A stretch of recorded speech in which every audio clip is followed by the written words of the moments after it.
So, this is part 2 of Life is a Near Death Experience by Ajahn Sona. How the Wise See Illness. If we are what we think, all that we are arises with our thoughts. With our thoughts, we make the world. Speak or act with an impure mind, and trouble will follow you, as the wheel follows the ox that draws the cart. We are what we think. All that we are arises with our thoughts. With our thoughts, we make the world. Speak or act with a pure mind, and happiness will follow you as your shadow, unshakable. So those are the words of the Buddha found in the Dhammapada. We've just explored a number of techniques that can change your approach to illness. A practical checklist of things to remember, do, and reflect upon throughout your day. Ideally, you will have put in the time and effort long before you become seriously ill to practice, hone, and refine these skills. Yet, as we now know, illness and pain can arise at any moment, often without warning. What follows is a conversation I had with Upasika Piyadasi, a laywoman who has served as our office steward for a number of years here at Birken Monastery after she went through the experience of cancer. The guidance and strategies we discuss can be applied to any disease, from chronic pain to terminal illness, or even the common cold. Having these skill sets ready in your emotional toolbox will be a great gift to yourself throughout your life, and most especially as you near the end of life. Ajahn Sona. How the Wise See Cancer is our topic. I hope this is helpful and useful in some way for anybody dealing with cancer personally, or for somebody else you may know who has cancer. Of course, it's not just cancer, it's any serious illness. The Buddha and Buddhism have a lot to offer in how to view the experience of sickness and its universal potential for any human being. For most humans, one day they will be sick, and that illness can terminate in death or in recovery. We need strategies. We need attitudes. We need the right view of things to deal with this and to minimize suffering. There is physical pain, and then there's emotional distress. The area that we're going to work with the most is how to reduce emotional suffering as much as possible. Of course, if you can reduce the physical suffering, that would be wonderful as well. So we're going to talk to Upasika Piyadasi, our lovely office steward at Birken Monastery and a long-term practitioner. I'm talking to her because she had cancer and we had to work through this together. I want to find out from her what worked, what helped, what attitude she turned to, and what she learned from the experience. Let's just go back to your first awareness of symptoms, when you knew that something was wrong. Tell me about that. Upasika Piyadasi. Ajahn, I was having some mucousy discharge that wasn't explainable. At that time, I was seeing an acupuncturist on a pretty regular basis. So on my next visit, I told her of my symptoms and she took my pulses. She suggested I go for a colonoscopy as well as get a stool sample. I did that, and the results from the stool sample came back indicating they had found traces of blood. Not long after that, I had a colonoscopy, and about a week later, I got a call from my doctor's office to arrange for an MRI, which was my clue that something wasn't quite right. And as I was talking to the nurse, the doctor got on the phone. Now, when the doctor gets on the phone, again, that's not an optimistic prospect. He said, "Well, this isn't good news, and I prefer to tell you in person." That's when I knew for sure that this was not something positive. I actually had an interview set with you that day, Ajahn, about some other matter. I went in to see you and began to talk about what had happened with the doctor, and then I realized I had started to cry. I was kind of surprised that I was crying because I had already been sitting with this and mulling it over for about 2 hours. I remember saying to you that I wasn't so afraid of dying, but I wanted liberation before I go. You said, "It starts now." You stay on the breath. We talked a bit more about the idea that this was not news. You reminded me that, in fact, I didn't know what the news was yet, only that it wasn't good news. You encouraged me not to think about it because there was nothing else I could do at that point. I found that very helpful. I decided to get right to your suggestion about the breath. So I went to our meditation hall and started meditating. I remember feeling such gratitude that I was living at the monastery at a time when I was faced with this kind of prognosis and the future ahead of me, all of it completely unknown. Ajahn Sona. Now, you said I told you not to think about it. This is important. The first thing most people do when they hear they have a serious illness or even suspect it is to start thinking about it a lot. But these thought processes are not just useless, but extremely problematic because they usually bring up a whole bunch of anxiety and fear. The reason why I told you not to think about it is because people introduce all kinds of other illnesses into their experience on top of the one they already have. The other illnesses are emotional ones. So, the first thing I recommend is to very confidently understand the value of not thinking about it. This is strange advice. Everybody out there is saying, yes, you've got to think about it, and think about this, and think about that too. Nobody would suggest not thinking about it, but I'm suggesting exactly that. By the way, this is also the same advice I give to people who wake up in the middle of the night and worry about their problems in life. I tell them, never think at night. If you're going to think at all, it has to be in a state of ease, supported, rested, and with clarity. There is no value in thinking about such things when you are not at your best. So, this was good advice, and it helped you to decide on a strategy. Upasika Piyadasi. Yes, it did, Ajahn. I ended up going the next day to see the doctor for the news. I was feeling very balanced because at that point I already had the understanding that something was not right. But I was also very much at peace and I was just preparing myself to hear whatever had to be said. The doctor told me that I had anal cancer. It was early stage as far as they could tell, but he was suggesting a treatment of chemo and radiation for 6 weeks, and they would get that scheduled.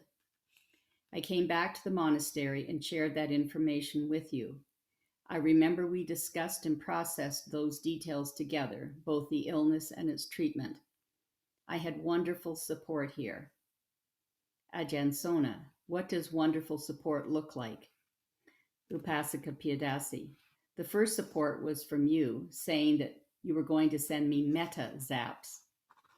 Ajahn Sona. That's important and a nice strategy to suggest when other people ask what they can do for you.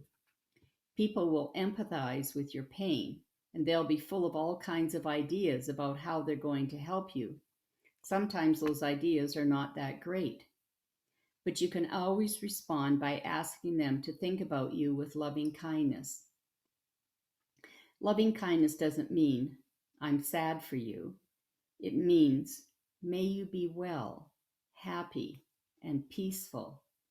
When they bring you to mind or any other person with an illness, ask them to visualize that person and radiate towards them this sentiment. May you be well. May you be happy. May you be peaceful. It's nice to know that people are thinking about you in a very positive way. I call it zaps because you were about to go and get zapped by radiation. Metta, loving kindness, is a kind of radiation as well, radiating metta. I think you were a little apprehensive about this radiation that they were going to do at the cancer clinic. So that was one of our strategies, that you felt it was helpful to know people were going to do meta zaps for you on a regular basis, and that you would perhaps actually benefit from them as well. The, to know that people are doing it is one clear benefit, and then the power of those meta zaps is another. So continue the story. What then happened? Upasaka Piyadasi. I saw the doctor in mid February, so it was the end of March when I was heading off for treatment. As you know, we have a belief in karma and that both our good and unwholesome actions have fruit or consequences. It just so happened that a long term guest arrived at Birken about that time. After I had seen my radiologist and received a second confirmation of the diagnosis that very day, this kind guest said, "If I can fill in for you, I will do that while you're away." That had been my main concern, how to take care of my duties here at the monastery while being away for 6 weeks of chemo and radiation. And the solution just manifested. I didn't ask, and somebody offered this spontaneously and generously. It brought up such gladness and metta, emotions that I could then radiate to other people. That made me feel better as well. So the good actions of the past perhaps brought this event forward, that someone could help me just when I needed it.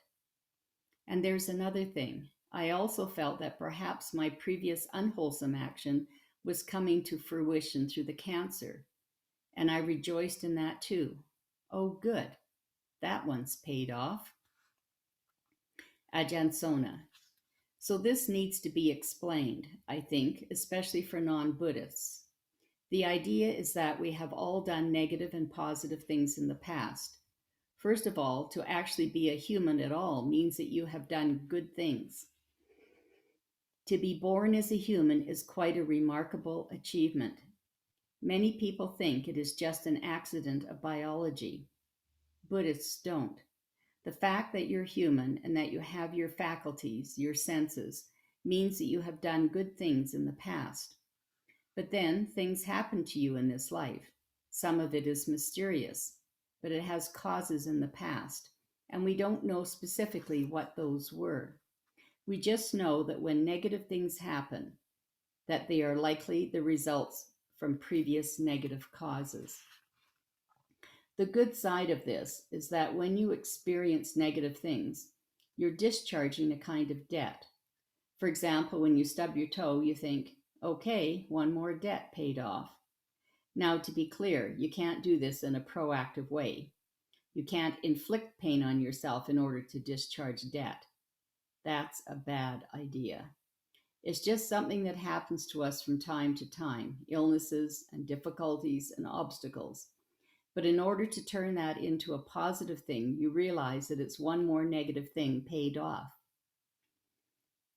This is one way of thinking about these things that is quite uplifting and can be very helpful. Upasaka Piyadasi. I also found it helpful that you recommended following the doctor's advice. Just make it simple in that sense. Ajahn Sona. Right. Buddhism doesn't have an issue with medical treatment.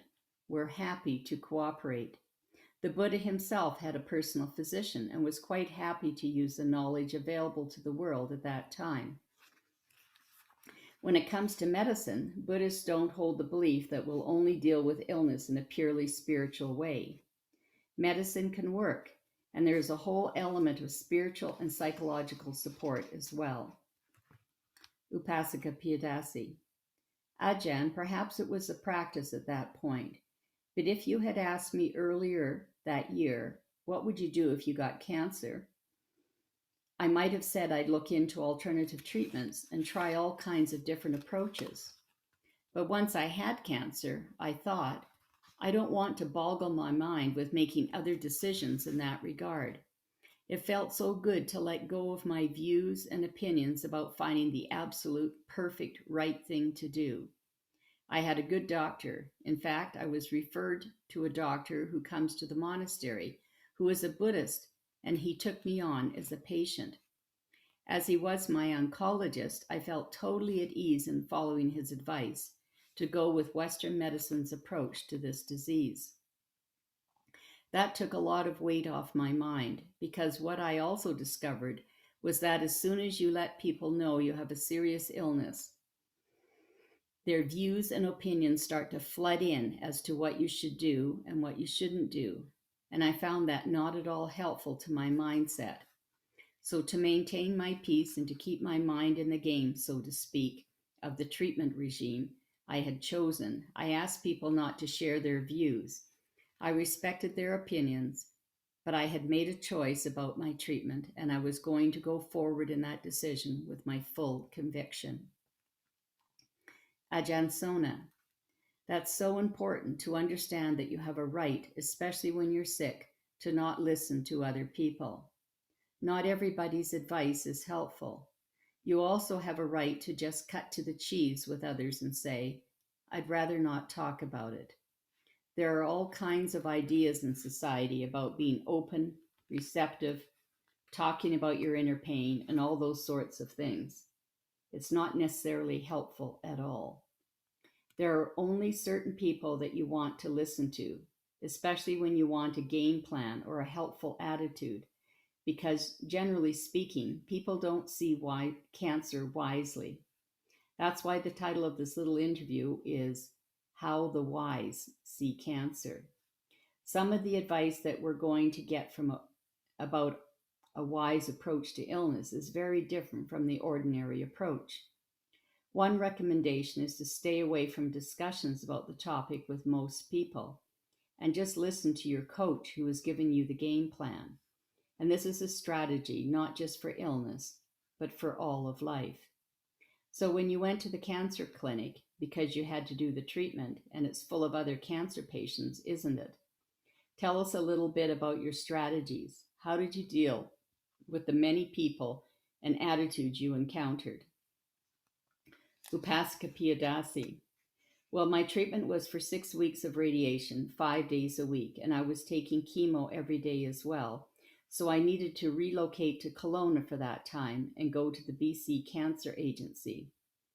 Fortunately, they have a living facility right next door, and quite generously, friends offered to sponsor my stay there. But I had a roommate. We had meals every day with other cancer patients and their families. We would then walk over each day for our treatments. That was my living situation for 6 weeks. Before I left the monastery, I also told people I was treating this time away as a retreat. I didn't want to hang out, although people offered. Should I come and be with you?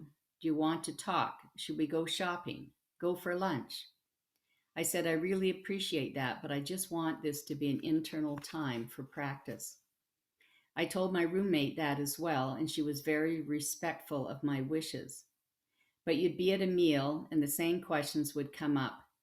Maybe the best analogy is of being in prison and the other inmates asking about your prison sentence. What are you in for? What kind of cancer do you have? How long are you here for treatment?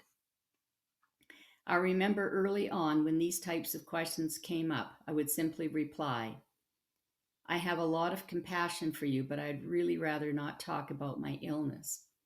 I told them, I'm going to focus on being here and doing my treatment. I got some very odd looks, but they respected my boundaries and I just kept my head down for meals. I would go for walks and basically kept to myself. Ajahn Sona. You and I had decided that you would essentially model this experience on a meditation retreat. At such a retreat, there are other people around, and you're not unfriendly, but silence is in the room. But silence is the norm. You have your own life work to do, and you can't do everybody else's work as well. You can't just lay yourself out as a social being all the time. There's inner work that nobody else can do for you, and that you need to do by yourself in silence. Now, those of you who have never been to a retreat might think that when you feel nervous, it's reassuring to have people talking to you. But I would suggest that there is a greater value in keeping your own counsel or the counsel of the wise. It's not that you don't listen to other voices, but that you are very selective about them so that you don't get pulled into unwanted confusion. So, did you listen to any Dhamma talks?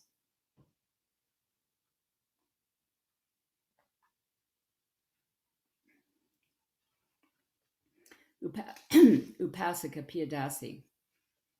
I did. I watched some of your YouTube talks, and there were other Dhamma talks I had downloaded. I remember Bhikkhu Bodhi had a series on the paramis, perfections of character, and I listened to one of those each day. I also took one Dhamma book along. That was all I had, and I would read and meditate every day. I got up at 5:30 each morning so that I could mentally join the morning meditation at the monastery. I did that for the evening meditation session as well. As the treatment carried on, I found that I was very, very tired and wasn't meditating as much as I wanted to. At that point, I was sleeping quite a lot during the day. More physical pain was starting to show up in the body, and my mind kept being drawn into that. One day I noticed my reflection in the mirror, and my face had a grimace on it. At that moment, I realized that I was anticipating pain, even though I was not feeling it at that moment. So I brought my awareness to that point. Am I in pain now? And if not, I reassessed my perception. Oh, good, there's no pain. When the pain returned, I brought my attention to seeing the arising and the passing of it, using meditation as much as I could to stay with the breath and find peace. There was one particular time when sitting in meditation, there was one particular time while sitting in meditation when the pain went away.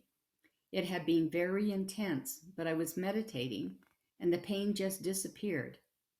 I felt such joy in realizing, oh, this meditation stuff really works. Ajahn Sona, that's interesting. The capacity to center the mind in strong concentration can reduce pain. It's very important to know you have that option, that there is an alternative to pain if you can manage to focus your mind on a meditation object or have an object outside of oneself. The way this works is that pain dissolves corresponding to the degree of concentration you have. Just to the degree that you're focusing on another object, pain in the background will diminish. It's like a teeter-totter. Focus on this end, and the other end goes down. Now, not everybody has the capacity to concentrate like this, so you've got to confirm it for yourself, work with it, and learn. Oh, this actually works. Upasaka Piyadasi. Ajahn, you mentioned coaching. I was thinking of you as my cancer coach through the entire treatment because we emailed a few times and you generously spoke with me over Skype as well. That was really supportive and helped me tremendously. Ajahn Sona, that's great. A spiritual coach, a psychological coach, but not just any coach because not everybody has good recommendations. There are so many conventional approaches about how to cope with sickness, and not all of them are good. You're going to have to sort through this. What are really good ideas and what are not? This is too complex to completely and thoroughly explain here. But the basic premise is that suffering is not a good idea. We want to reduce the amount of emotional distress. There's no great value in it. We want to reduce emotional pain and physical pain as well. These are the strong intentions we must keep focusing on, investigating and recognizing what it is that brings us into suffering and how to stay away from it. Upasaka Piyadasi. Another thing that would come up, and I think it's a common theme when people have cancer, is the idea of battling it and fighting it. I really didn't have that sense at all. It's what you've talked about. This body isn't mine. I would think, it's not my cancer. It's got nothing to do with me. I remember saying that to a few people, and they would look at me rather strangely. Ajahn Sona. That's a great help. The idea that the body is not yours. The body itself is not yours, and therefore the cancer itself is not yours. It's not I, it's not me, it's not mine. Illnesses are biological processes that are completely natural. They occur, and if they did occur, it means that they're part of whatever environment we're in. So we have to not identify with these things. It's important, and you will get a lot of relief when you see that illness is not personal. There's illness in the body, but it is not me. Upasaka Piyadasi. I also saw this disease as a great opportunity to practice for death, because you can get a cold and you're pretty sure you're going to get well. But if you get cancer, you don't know what the outcome might be.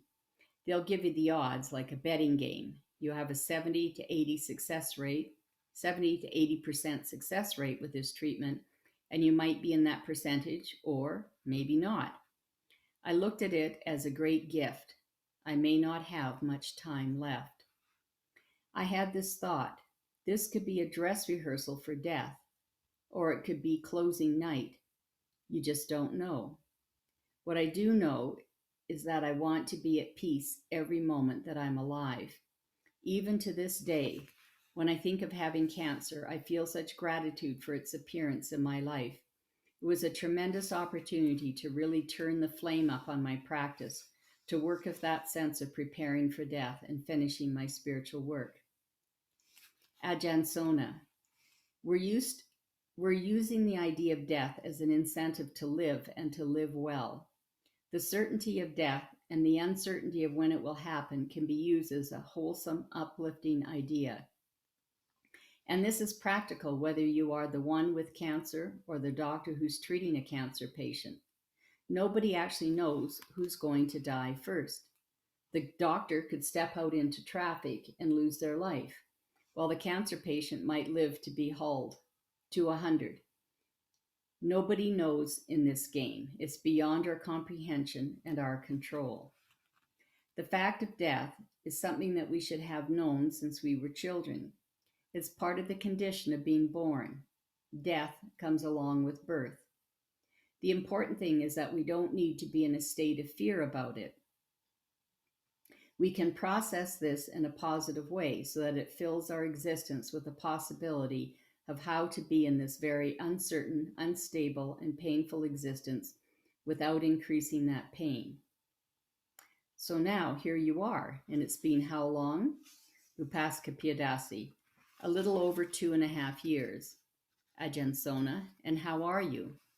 Upasaka Piyadasi. I'm very well. Ajahn Sona. And what did the doctor say? Upasaka Piyadasi. I had follow-up appointments every month for 6 months after the treatment, and they found no evidence of the cancer. I've had a few diagnostic tests since, and it's all clear. The colon is clear and the anal wall is clear. I will probably need follow-ups for a couple more years, but I feel great. I remember coming back to the monastery after my treatment, and there was a period of intense healing with quite a bit of pain. At one point, the pain faded, and then it came back again, and I thought, there's pain? Oh, right, I had cancer. I forgot, right. And then I just didn't think about it again. Ajahn Sona. Now, after all the treatment is over and you're feeling better, it's no time to stop practicing. You have to continue to do the inner work, to live moment to moment. You've been through it all and come out the other side with no evidence of cancer, but the game still goes on. The fact of death remains. It remains for all of us, and we always have to keep that in mind.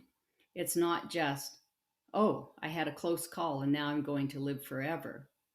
We're all in the same situation all the time, and the lessons you learned and that were presented to you are still being absorbed and practiced. Upasaka Piyadasi. I remember there was one time I was getting radiation near the end of my 6 weeks, and the text said, "You're always smiling. Why is that?" Well, I said, it's better than the alternative. I would make myself smile many times when I was in pain because it's uplifting. That's something to remember in our day to day lives because we all have bad days for a variety of emotional reasons, or we're just not feeling well.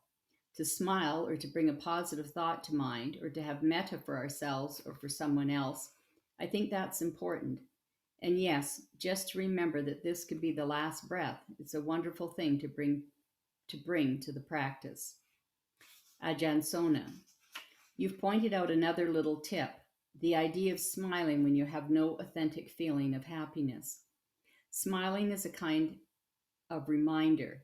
It goes backwards to the mental circuits and reminds you of other positive experiences outside of illness. People often think they have to be authentic. Well, I've got cancer. What are you talking about, smiling? That's Pollyanna kind of stuff. It's not Pollyanna kind of stuff.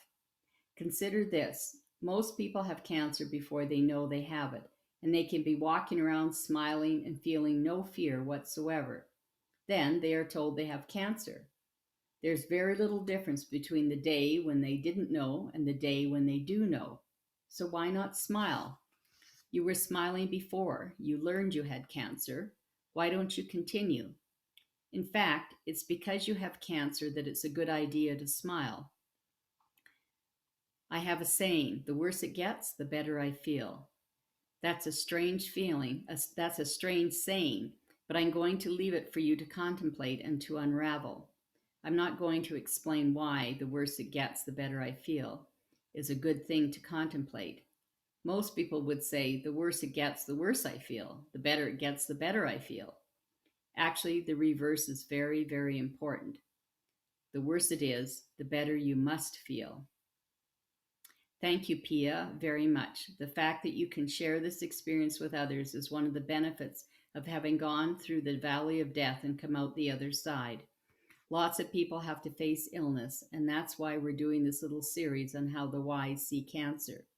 We want to turn this into a positive thing and to share solid Buddhist strategies for facing illness and all the other certain uncertainties of life.